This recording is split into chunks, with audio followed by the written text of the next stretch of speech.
you guys. So today we're going to be talking about multiplying fractions. Let's start with what are fractions. Fractions are basically partial numbers. Also, another way to think about them is another way to represent division problems. So there's a whole number, 1.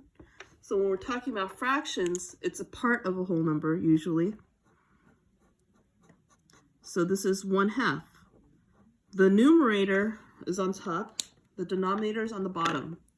The denominator basically just tells you how many pieces it's been cut into. So the 2 means it's been cut into 2 pieces. The 1 on top means one of those 2 pieces. So the number of pieces you have and the number of pieces you cut it into. All right. Again, like I said, it's also a way to represent division. So 1/2 is the same as 1 divided by 2, which can be represented with 1 on the inside and 2 on the outside, 2 being the number of times that you split it into, number of groups that you split it into. Another thing I want to talk about before we get to multiplying fractions is equivalent fractions.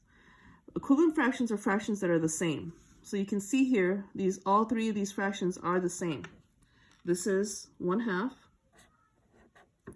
But if you take that 1/2 and you cut it in half, each of those in half again, you get 2 out of 4. It's been cut into 4 pieces, 1, 2, 3, 4, and 2 of them are shaded in. How did we get from here to here? Basically, we cut it in half, meaning where there was 1, there is now 2.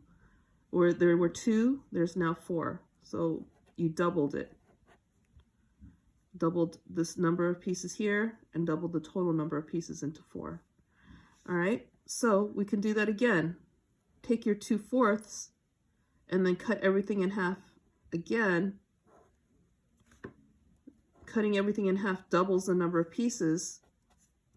And what does that equal? 4 out of 8. You can see that the quantity of the total amount didn't actually change. Just because there's 4 more pieces, it doesn't actually mean that there's more of the whole, the total. It's just being changed into smaller pieces and more of those smaller pieces.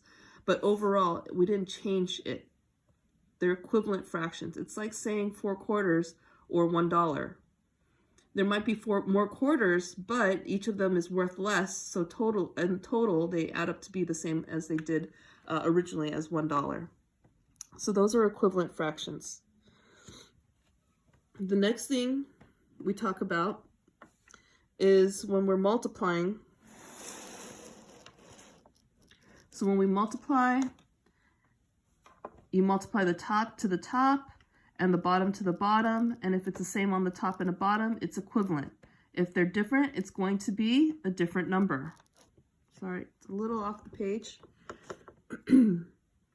So, in the previous example, we had equivalent numbers because we multiplied the top and the bottom by 2 and 2. However, when we're multiplying with fractions, it's not always necessarily the same. So, for example, if we have 3/25 times 10/9 and 1/2 times 1/4. Well, we multiply the top and top, it equals 1. Multiply the bottom and bottom, it equals 8. The previous example here, what we can do is actually we can multiply it and get 30/225, but sometimes that's difficult to figure out. What is 25 times 9? Some people can do that easily in their head, sometimes you can't. And then also, this is not considered simplified. So to simplify, again, is the same as doing the equivalent fraction, but instead of multiplying to get the same thing, we're actually going to cancel out to get that number. So for example, when you have something like 5/10, what does that equal to? Well, previous to, if you think about it, what did it start out with? You could have thought of it as starting out with 1/2 times 5/5, and that equals 5/10. So then instead of going this way, we could go this way and go backwards to what would it be like before you multiplied it out. So it's just going back and forth the same thing. So 1/2 is equal to 5/10. 5/10 is equal to 1/2. So going back to this example, how can we simplify that? Well, what was it before when it was smaller numbers? Well, because it ends in 0 and 5, I know that 5 goes into both of them. So this is 6 times 5. Well, how many times does 5 go into 225? Well, that is a little bit more tricky. You have to use division. So 5 goes into 24 times with 2 left over. That turns into 25. So it goes in 45 times. So 45 times 5. So this is a little tricky, and there's a reason that this is that what I'm going to show you is better because it's less tricky. So then 6 into 45. I'm showing you why this is not the optimal way to do it. This is 3 times 15. Your answer is equal to 2/15 in simplified form.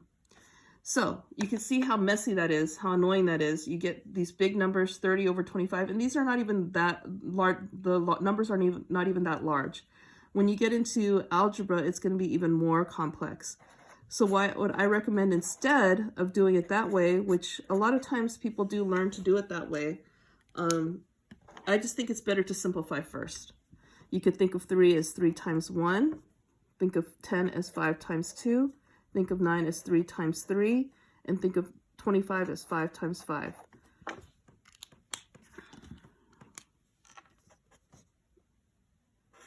You could say this is 3 times 1 times 5 times 2. This is 5 times 5 times 3 times 3. So like when we were doing the simplifying, anytime you have the same number over itself, you can cancel them out. The 5 on top with the 5 on the bottom, the 3 on the top with the 3 on the bottom. What are you left with? 1 times 2 on the top and 5 times 3 on the bottom is 15. Same answer, 2 over 15, 2 over 15. So to me, this is much easier because what you end up with is the numbers still in smaller form. We don't get the 30. We don't get the 225. We factor, making them smaller, cancel out anything that's the same, and then multiply, and all we get is 2 over 15, as opposed to multiplying and getting it bigger and then trying to backtrack and make it smaller. So to my students, I always recommend simplify before you multiply. Something that I also like to teach to my students is how to work with variables. Because a lot of times when you get into algebra, when you run across variables, you think it's different, but it's really not. It's the same exact concept. So all you have to do is know a few things before you can multiply with variables and even with numbers. So let's say that we had 6 times 1/2. Any whole number you can turn into a fraction by putting it over 1, because 6 is 6 wholes, and that's 6 over 1 is 6 wholes. So then you would say this is equal to 2 times 3, and this is equal to 2 times 1. The 2 and the 2 cancel out, and you're left with 3 over 1, which is just equal to 3. So now let's use variables. A squared times 1 over a. Just like we turn that 6 into a whole number by putting a 1 under it, we can do that. Now, what made 6? 2 times 3. What makes a squared? If you remember your exponents, it's a times a. An exponent just tells you how many times you multiplied that base times itself. So since there's a 2, that means there are 2 a's being multiplied by itself. And this a is just 1 times a, kind of like that 2 up here. Now, we have 1a down here, and we can cancel out with one of the a's up here. That's equal to a over 1, which is just equal to a, like we did with the 3. So you can see that the process is actually identical. So that's why I like to teach the two concepts together, because when you learn it separately, you think that they're different things, but when you learn them together, you can see that they're actually exactly the same. There's also trickier problems where you can put numbers and variables together, which are going to be exactly the same as well. And I like to also show what to do with a shortcut with the variables. So let's just get to it. This is all stuff that you're going to see very, very soon. You might not have seen it yet, but again, I like to teach it all together because that way you don't get thrown when you do see it later and think it's different. You should learn it all together. I think you should learn it all together. And it's a little bit harder maybe in the beginning, but at the end, it's a lot easier. It's going to make your life a lot easier.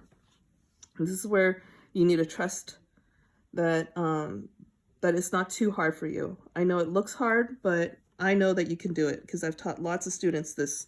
So 10 is equal to 2 times 5. A to the third is 3a's, right? That exponent 3 means that there are 3a's. A times A times A.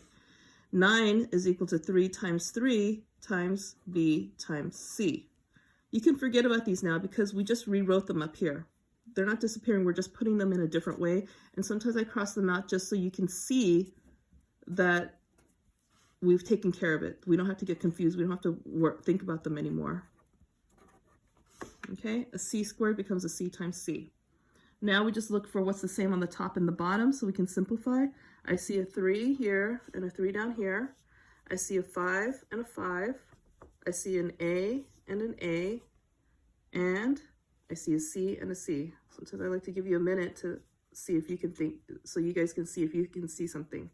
Then we look at what's left. There's a 2, there's 2 A's, there's another 2, and there's a C. 2 times 2 is 4. A times A is A to the second, and there's a C. So we just put the C there. What's left on the bottom? 3, B, and 5. What do we get? 3 times 5 is 15, and the B just goes on the end like that. Okay, so the last thing I want to show you is how to deal with these exponents. Just a little shortcut, because yeah, I'm writing them out here so that you can see what's happening, but sometimes the numbers are really, really large, and you're not going to want to write them out every single time. What does this mean? A to the 100 means you would write out A times A times A times A times A 100 times. And A to the 99 would be A times A times A 99 times. And then you would cancel out every single one, if you know that you have a corresponding one on the top and the bottom. So what would that be? Basically 99 of them. There would be 99 on the bottom, and they would cancel out with 99 on the top. And if you have 99 canceled out of 100, you'd be left with 1. I don't want to write all that out. I can just figure that out. That's A to the 1 or A. Because A to the 1 just means there's one A. So essentially what you're doing is subtracting, and that's the rule. A to the 100 minus A to the minus 99. The rule is basically